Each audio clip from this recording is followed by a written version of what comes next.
J'espère que vous allez bien.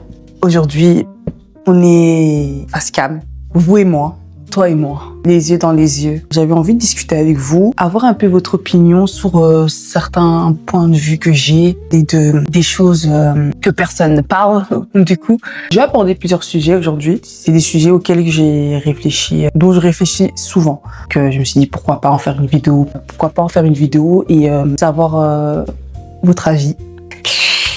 C'est parti. Déjà, plus je grandis, plus je réalise qu'il y a énormément de choses dont personne ne parle. Donc aujourd'hui, on va en parler. Premier sujet dont j'ai envie de parler, c'est la santé mentale. On commence fort. Alors, j'aime pas mettre mes chaussures sur le canapé comme ça. C'est pas joli. Je crois que j'ai enlevé mes chaussures comme ça on est à l'aise. Hein.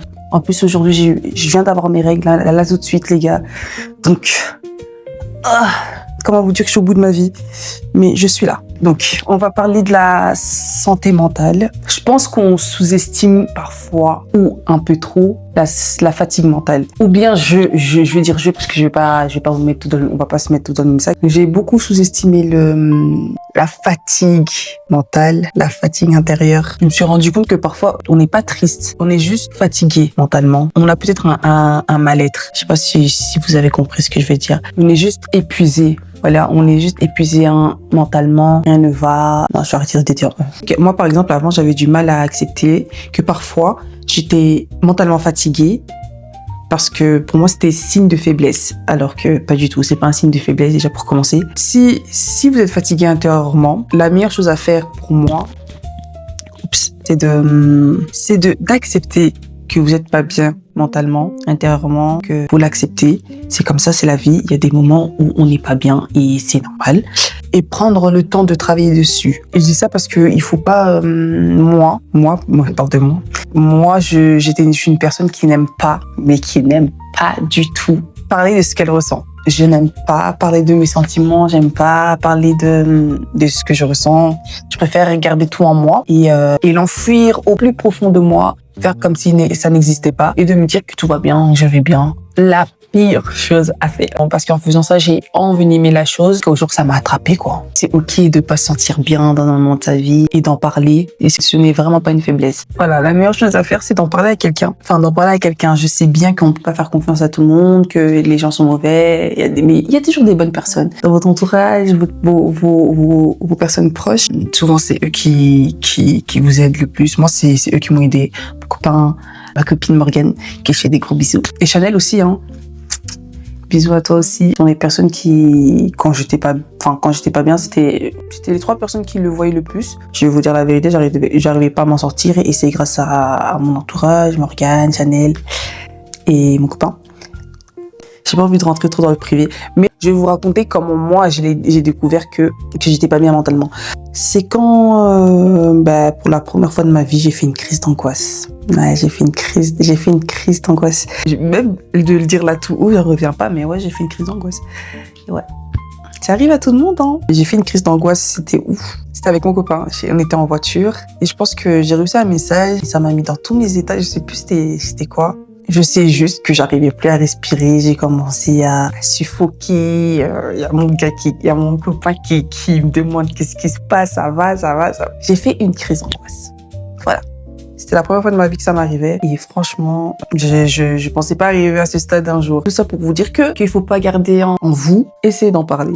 Il faut pas attendre d'être à ce stade-là parce que ça peut être difficile d'en sortir. Parler, même si c'est difficile, même si vous êtes quelqu'un de fier, même si vous devez pleurer, ça fait du bien. Je suis pas très à l'aise de parler comme ça, à cœur ouvert avec vous. Mais bon, je le fais parce que c'est important pour que vous sachiez un peu plus me connaître et savoir un peu plus sur ma personnalité. Alors, le deuxième sujet dont je voulais parler, c'est les kilos après la vingtaine, les filles, les gars. Je veux dire les gars parce que c'est les garçons qui me regardent.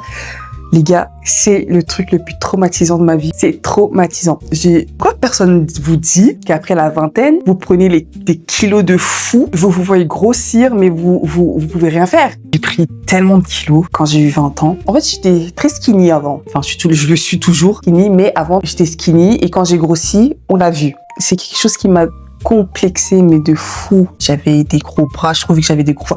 Après, c'est moi, hein. C'est moi qui me trouvais grosse. Les gens autour de moi me disaient que ça m'allait bien, tout ça, mais moi, je trouvais pas. Après la vingtaine, là, c'est chaud. C'est cardio. Après, il y a des gens à qui ça va super bien. Mais moi, j'ai trouvé que ça m'allait pas du tout. Hein. Moi, je me regardais tout le temps dans le miroir, j'étais pas bien. J'avais des gros bras, j'avais un gros ventre. Mes seins, ils ont doublé de volume. J'avais des petits seins, moi, mais quand j'ai passé ma vingtaine, mes seins, ils ont doublé, j'ai rien compris. J'ai toujours voulu grossir, prendre des protéines, tout ça là, j'ai pu commencer à faire du sport. Parfois, c'est mieux de rester comme on est, les filles. Moi, je dis sincèrement, c'est mieux de rester comme on est. Vous voyez, nos darons, quand elle disait, ouais, après ta vingtaine, tu vas voir. Eh bien, là, j'ai bien vu avec mes yeux. Et je me suis dit, ah ouais, c'est réel. Les kilos, là, c'est réel. Après, maintenant, je fais attention à ce que je mange. Attention à ce que je mange. Pas de la diète. Je mange toujours autant que je veux, mais c'est moins qu'avant. Donc, je pense que ça aide. J'ai perdu quelques kilos, là. Je pense que c'est surtout à cause du stress. Mais voilà. Ceux qui n'ont pas encore la vingtaine, là, ce que vous allez manger va vous rattraper après la vingtaine. Et ça va vous rattraper très fort, très, très vite. Vous allez bien sentir. Si vous voulez grossir, tant mieux pour vous. Mais si vous voulez pas grossir, commencez déjà à manger équilibrement. Il y a des filles, elles sont super belle avec les kilos de vingtaine, mais moi j'ai vraiment pas aimé sûrement. C'était pas beau. Dites-moi en commentaire combien de kilos vous avez pris après votre vingtaine. J'aimerais bien savoir. Alors, troisième sujet, c'est les amitiés. Les amitiés. Ah là là là là là là. Grandir, c'est aussi réaliser que certaines amitiés changent. Et parfois, ça fait plus mal, plus douloureux qu'une rupture. Clairement. Je veux dire la vérité, il y a des amitiés où j'ai eu mal, mais je pense que c'est une bonne chose qu'aujourd'hui, on se fréquente plus. J'en ai pas eu beaucoup des amitiés, mais le peu que j'ai eu, croyez-moi, ils ne peuvent plus faire partie de ma vie aujourd'hui. En tout cas, aujourd'hui. Peut-être avant, quand j'étais dans une période d'amusement, je réfléchissais pas. Là, oui, mais aujourd'hui, non, ils peuvent plus faire partie de ma vie. Et c'est comme ça, c'est la vie. Hein. Quand tu grandis, vous avez plus la même vision, vous prenez des chemins différents, vous avez plus les mêmes valeurs, les mêmes principes. Les chemins sont obligés de se séparer. Et aussi, le respect dans une amitié, c'est très important. Moi, c'est un truc que j'ai négligé dans mes amitiés. Les amitiés où c'est juste, on a juste fait chacun son chemin de son côté. Il n'y a pas de problème, on peut se voir dans la rue, se dire bonjour. Mais il y a des amitiés où le respect n'y était pas. C'est-à-dire que j'ai longtemps normalisé le manque de respect justement parce que je les aimais beaucoup. Si tu mets pas le respect au début, il y aura jamais de respect jusqu'à la fin. Et ça, c'est de ma faute. J'en prends toute responsabilité. Il faut savoir partir quand vous n'êtes pas respecté, si c'est pas réciproque aussi. Ça, tu mets la personne dans un piédestal, mais toi, tu crois que qu'elle te met aussi dans ce piédestal-là. Et le jour où elle va te faire comprendre que pas du tout, tu vas avoir mal. Tu l'as mis là, mais elle te mettait pas là du tout. Ce que j'ai appris dans les amitiés, c'est qu'il faut pas... Est-ce que c'est bien maintenant? Je ne sais pas.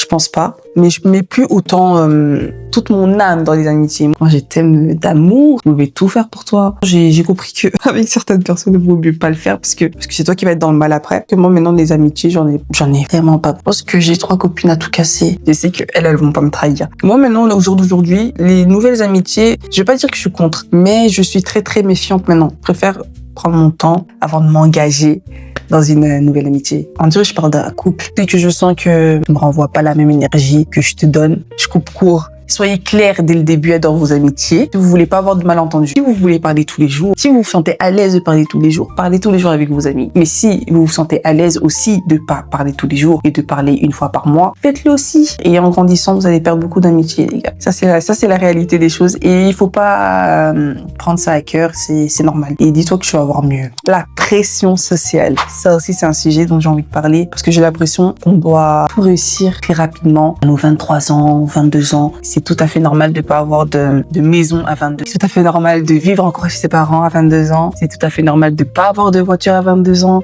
C'est tout à fait normal de pas avoir de carrière. On est en train de se construire à cet âge-là. Je trouve que les réseaux montrent beaucoup une vie que tout le monde veut à 22 ans. 22 ans, tu es en train de te construire. C'est tout à fait normal que tu n'as rien. Tu as un taf normal, tu n'as pas de carrière, que t'as pas de copine ou quoi. Je trouve que les réseaux nous mettent trop la pression. Je me comparais tout le temps aux autres en train de se construire. Tu travailles pour avoir un futur meilleur, travaille pour avoir une vie stable. Et c'est normal, quoi. J'ai pas de maison, j'ai pas d'enfants. La moitié des gens de mon âge, ils ont des enfants. Chacun son temps. Faut juste enjoyer votre vie, quoi. Puis travailler dur pour avoir ce que vous voulez. Je sais pas si j'ai été claire, mais voilà. Ne culpabilisez pas de pas avoir la vie que vous voulez dans la vingtaine. La peur de l'échec, ça c'est un truc qui me pèse, mais tous les jours. Genre, j'ai une boule au ventre. Je ne commence pas certaines choses, justement parce que j'ai peur de rater. J'ai peur de l'échec. Il y a beaucoup de choses que j'ai voulu faire, mais que quand je veux faire quelque chose, je pars déjà dans l'optique que je vais rater. Et ça, c'est pas une chose à faire. Et je pense qu'on est beaucoup à être comme ça. Et moi, c'est toujours le cas aujourd'hui, mais je suis contente parce qu'aujourd'hui, je fais des vidéos. C'est un truc dont je voulais faire depuis longtemps. J'ai toujours reporté. Je sais pas de quoi j'avais peur, mais j'avais peur. J'avais peur, en tout cas. Par exemple, le permis, c'est un très bon exemple. J'ai raté 3 fois ma théorique.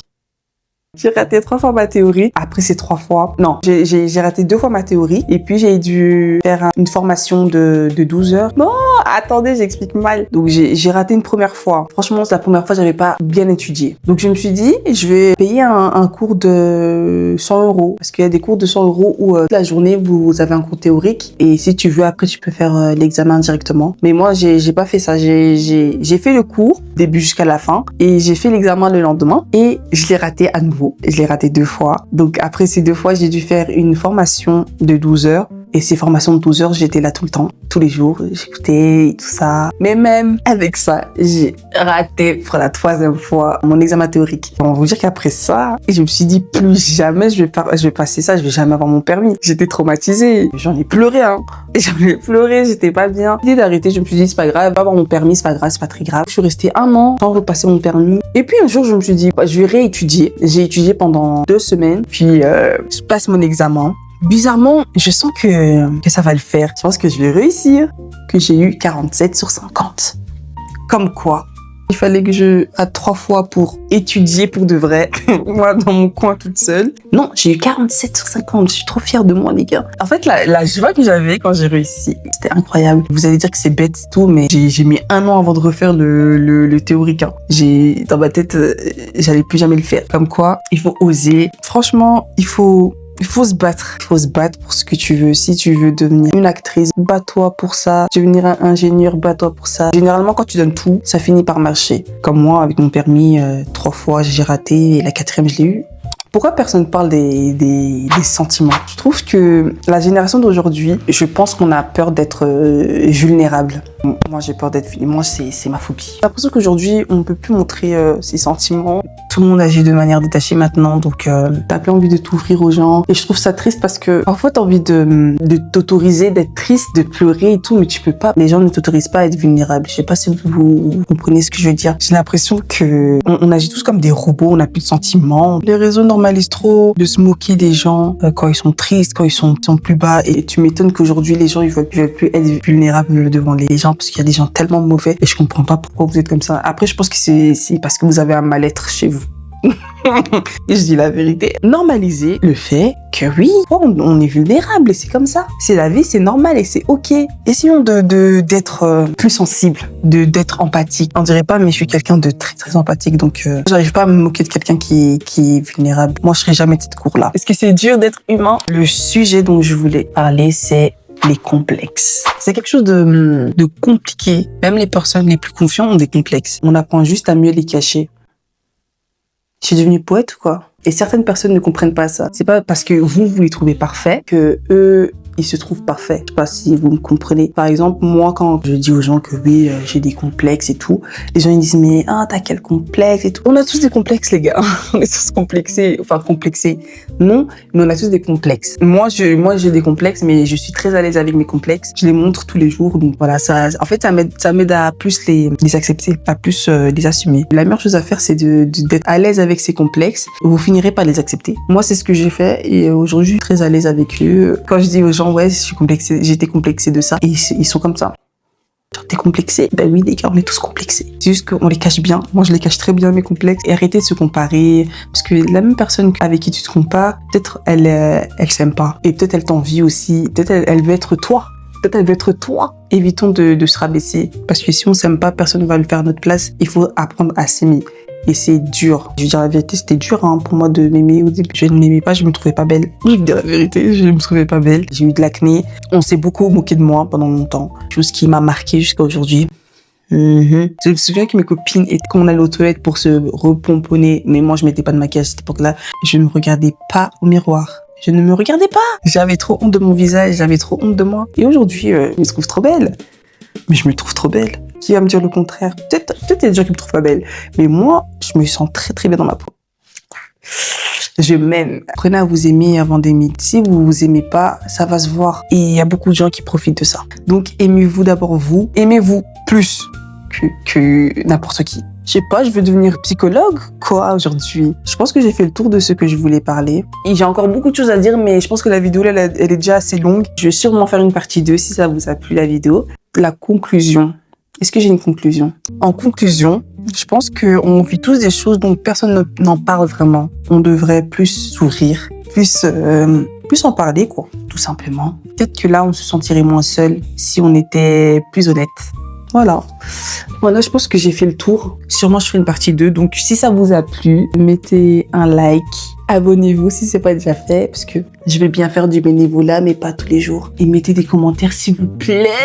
Moi, c'est les commentaires que je veux voir. Je veux vous voir parler avec moi. Même si c'est un bête commentaire, mettez. Moi, je veux. Est-ce que vous pensez comme moi, ou bien je suis totalement à côté de la plaque? Et voilà. J'espère que la vidéo vous aura plu. Faites des gros bisous sur vos gros fronts, bien sûr. Bisous.